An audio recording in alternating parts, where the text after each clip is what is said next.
Welcome. My name is Natasha Sherman and I am your host. And my guest today is Jennifer Long.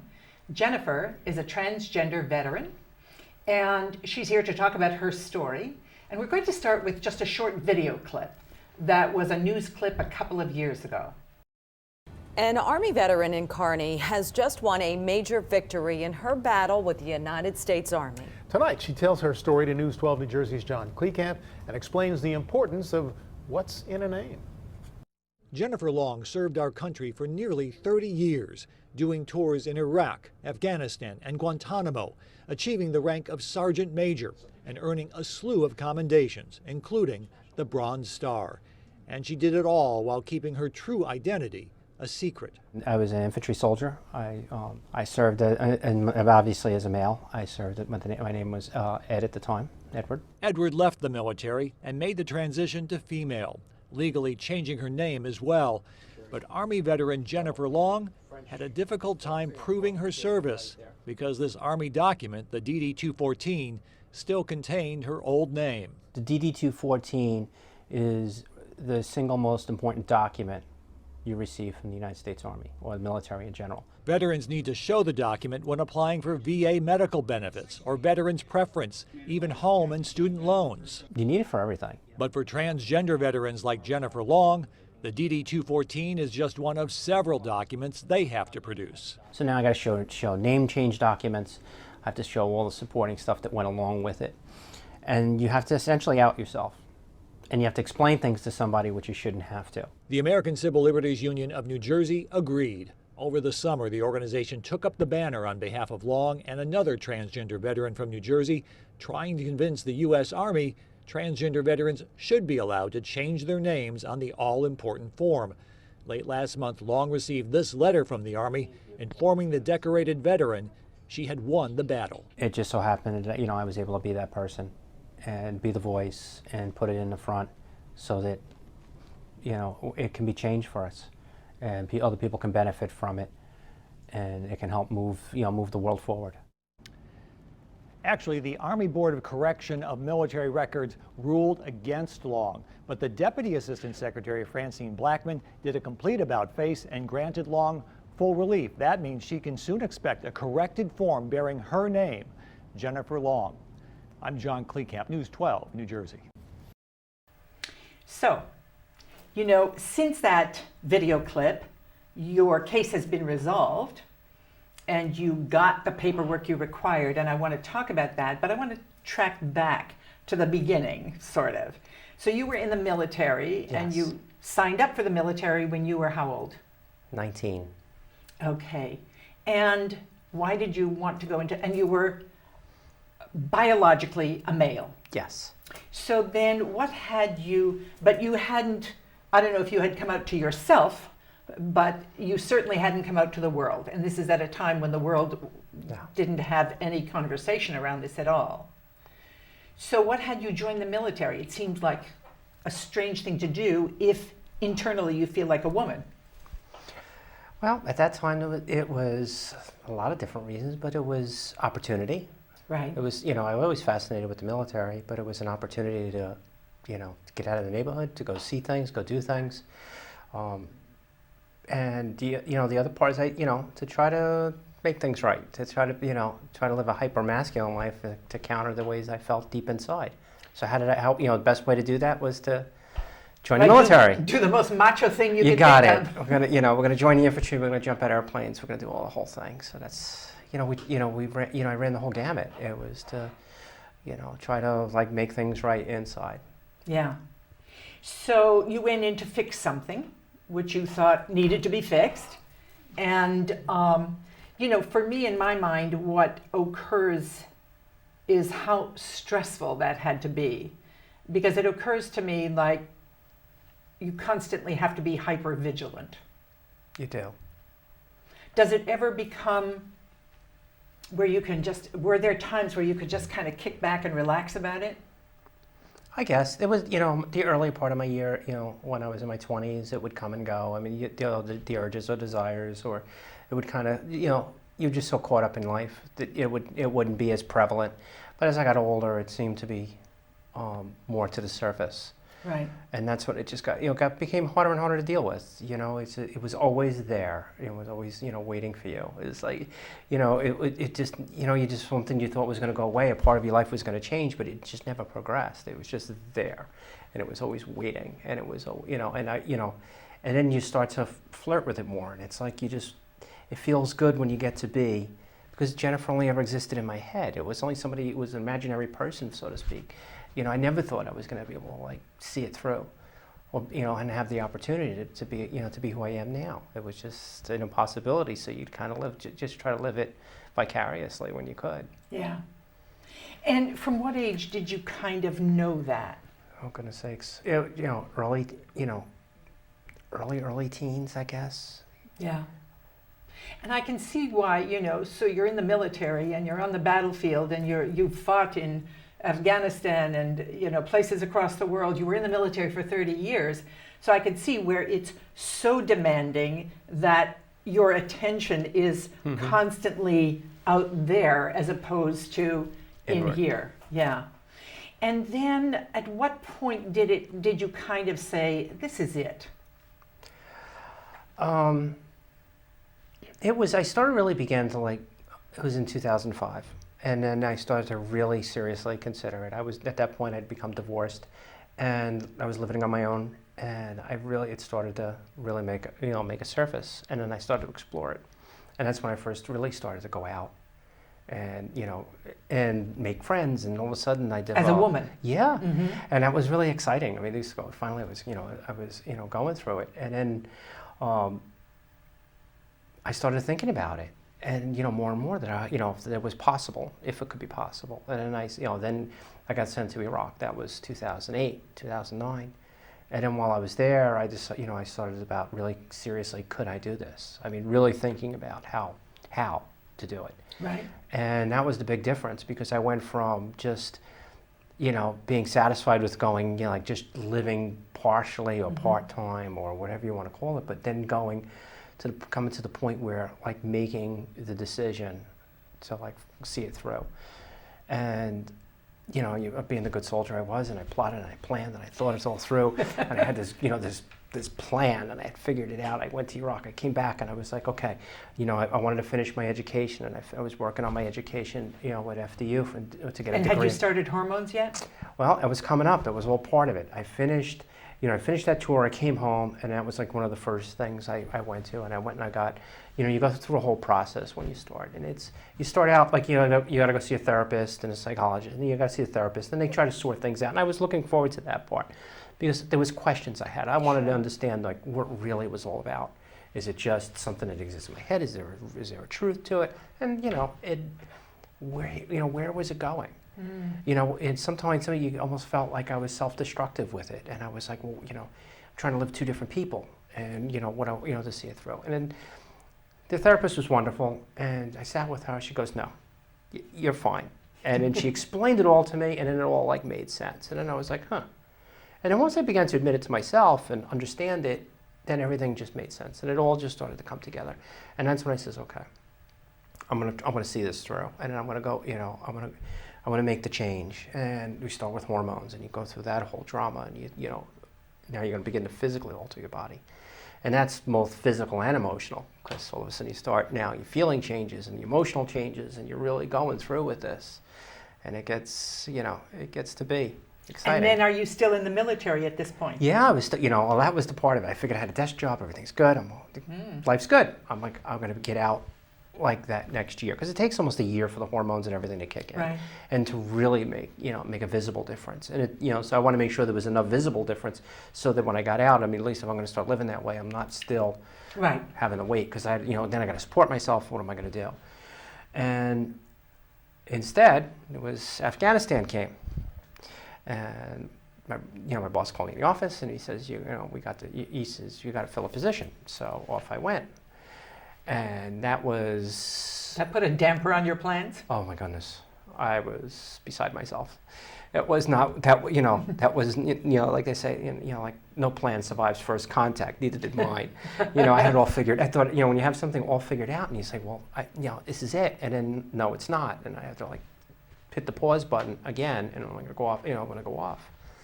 And that was when things, it's like, all right, but it was tough because I was physically starting to change. Mentally, I was changing a lot. And now all of a sudden I go back into being somebody I thought I was almost done with. Yeah. And that, and having to go back, so it was mid-metamorphosis. Yeah, it was like, like in the middle, it's like, okay, it's like, stop, and it's like, well, you gotta, it's like, I don't want, it's like, you don't want it, you can't do it, and you're just like, my God, here I am. And you realize how much you've changed when you're back immersed in that environment, and the physical changes and how emotionally you're different. And then you say, wow, I gotta do this again. And then I just did it. I did what I had to do, what was asked of me, I did it well. Did any of the other soldiers see anything or? Not really. It was because of my position and rank. I wasn't in open barracks or open space. I kind of had I had my my privacy to a point. But when I was in Afghanistan, I did make friends with some of the U.S. folks. I was assigned as a combat advisor. I lived and worked with the French Army, the French Gendarmerie. And my job was to handle Afghan affairs, and I was working with them, and mostly police actions and development of police and stuff with those projects with them to help get the Afghans ready to take over the mission. It was probably at this point in my career the most dynamic job. But with that, I was living in a foreign army, but there was a small U.S. contingent. They were called the Provincial Reconstruction Team, a small team of Americans, about 100 people. I think the total was about a company level, about 100 soldiers. And in that, there was a group of women. And in that group, I found friends. And that was... So you could be yourself with them? I got to be myself. Wow. And they supported me, and they gave me the emotional support that I really thought I would be okay without, but I realized how much I needed. Yeah. And I also, I learned how to come out to others, and just that it was okay to be me, and it was wow. And so I'd go off and I'd do the job, with the French, and I'd be the the tough guy and do all the things that were required, and then but. Then later on, it's like, I'm sharing time with girls and being considered like one of the girls, which was, really amazing to be in that. And I've formed friendships with them that to this day stand. Did anybody, and then I want to ask about the change in name, did anybody, like, let's say people you were soldiering with, does anybody have anything negative any negative reactions to you, or? Once they found out? In the beginning, there was a few. That was shocking. I mean, because, it wasn't like anybody knew or, there was any like, oh, yeah, we knew. No, there was none of that. So it was a big shock, and it rippled because it was like, and hold on a minute. Yeah, it was like so there were some, that were, that took it hard, and they just turned their back on me, and I've known them for years. And then there was others that I thought that, that would have nothing to do with me and defended me. Isn't that wild? And it is, and I'm grateful for those, for them, for them that didn't turn their back on me, because, what I try to make people understand is these decisions just don't happen. Right. They're long in process. And they're life-changing when they do happen. I mean, there's you get to a point where, you almost rather commit suicide than try to, than make the decision to do it. It's incredibly emotional. It's seriously difficult to do it. To change your life completely. And you wanted to talk about the words life-altering to the nth degree. Yeah.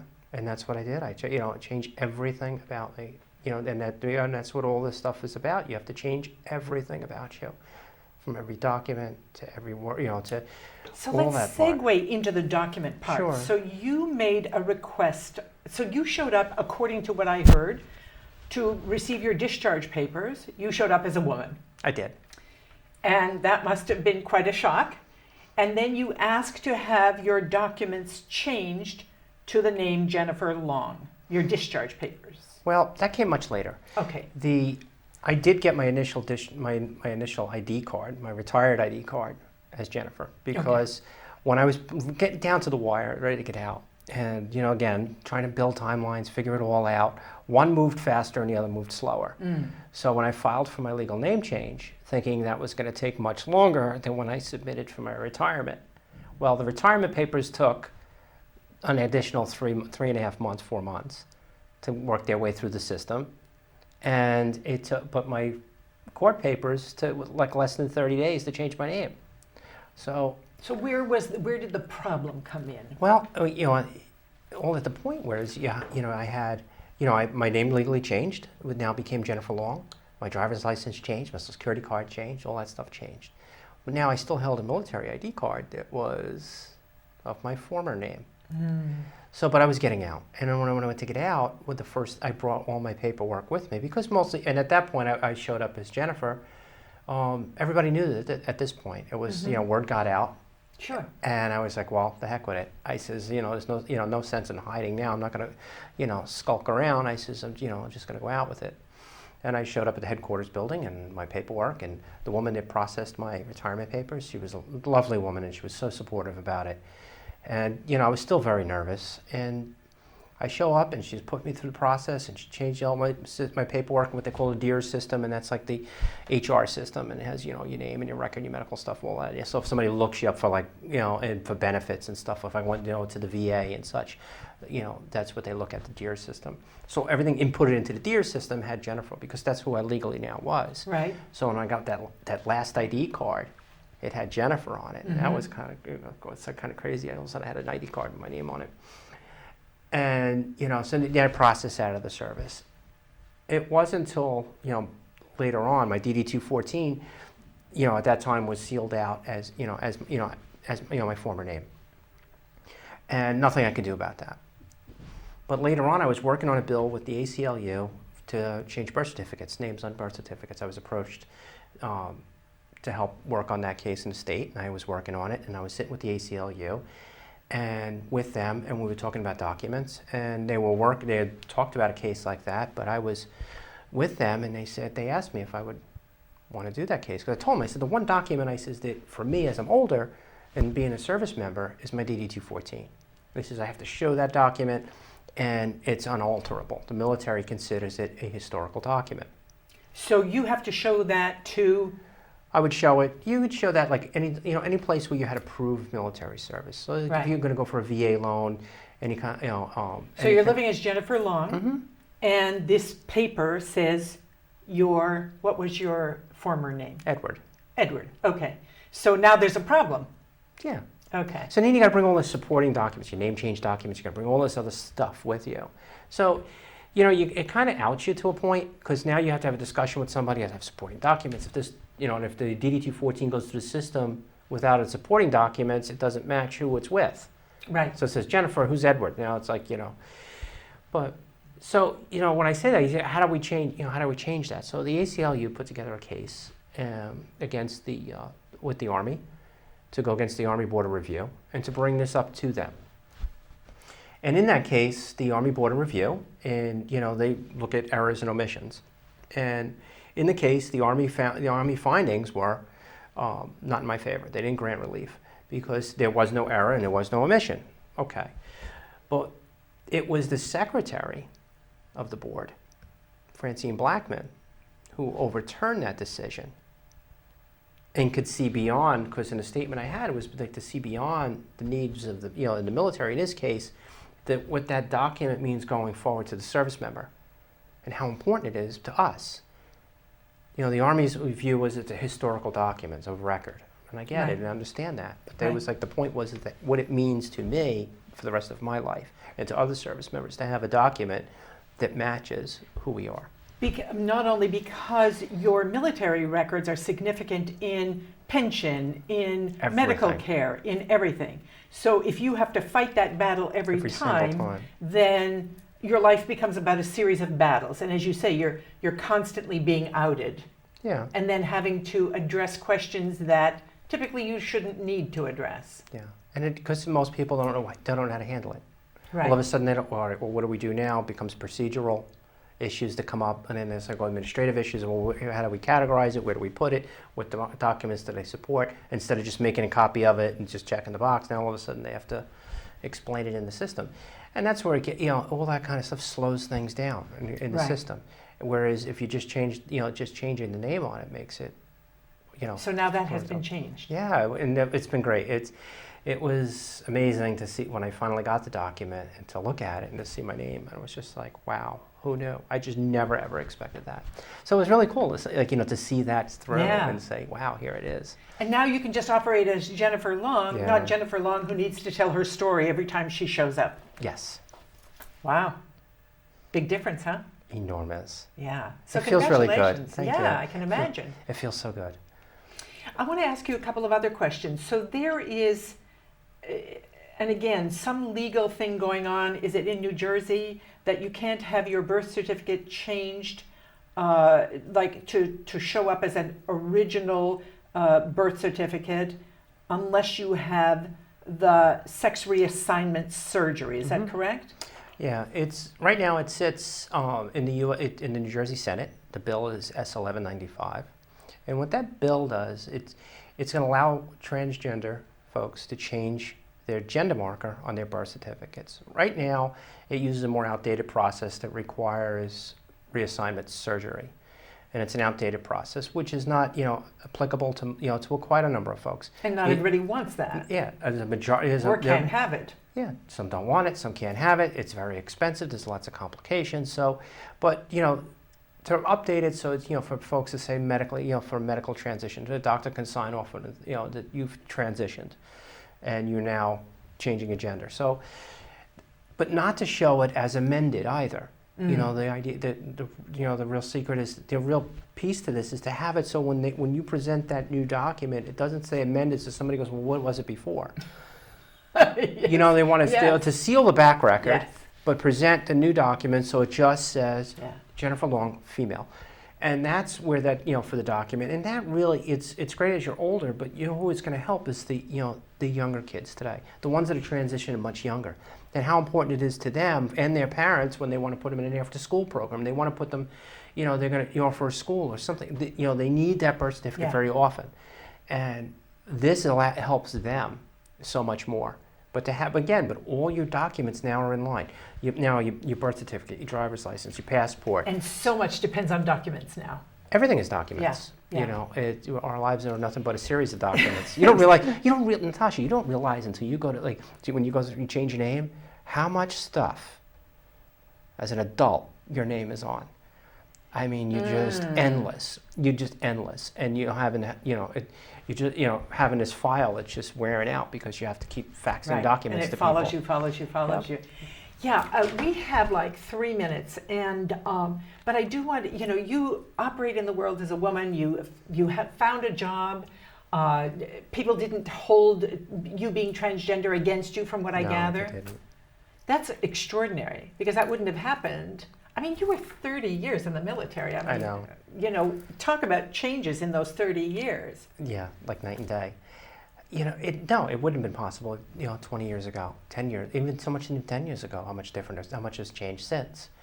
To come out of the military, to be able to find it, to transition, find a job, and people understand it. And that's, when you have the conversation and, people today, they've seen it, they've heard it in the news, they've run into other folks. And that's what I hope to do with the stuff that I'm doing by helping tell my story, is to help Yes. others understand that may never get to meet someone as transgender and what's it all about. And Yeah. how does it affect their lives and the lives of others and the people they care about. But people get it now, are starting to get it, they're understanding, and they realize how important it is to the individual of what it means to just be accepted as yourself. Yeah. And in our conversation before the show, you said it would have been nice to have started this process earlier. Oh, goodness sakes, yes. Yeah. Because so many years of living under that pretense and that secrecy and the vigilance. But what's really great is, it occurs to me that you have a great life. You went to school, you got a degree, you have a job, you're living as who you know yourself to be, self-expressed, living as a woman, and all of that requires a tremendous amount of courage, as far as I'm concerned. So for me, it's like, I am in awe of what it took to do that. Thank you. Yeah, it's a big. It's a one day at a time. It was just as the process moved forward.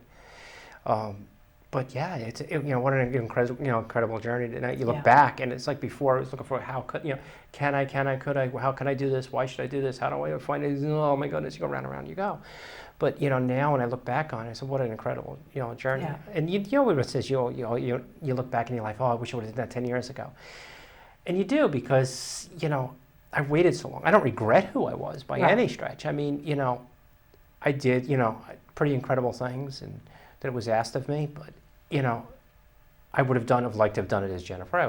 One day the military is getting there. They may allow open service and transgender, and there's other countries that do it, and it works. Yeah. I kind of proved the fact that you can do it, so it's cool. Yes. In 1 minute, any piece of advice, wisdom, lessons learned, what you want other people to know? Take a minute and listen to someone tell their story. If you know anybody, transgender, it goes real deep, and it goes back. It takes people a long time to make that decision, especially when you transition older. Just take a minute. And listen. That's great. Thank you so much for being my guest and for sharing your story. Thank you, Natasha, for having me. It was awesome. You're quite welcome. My name is Natasha Sherman. Thank you for joining us.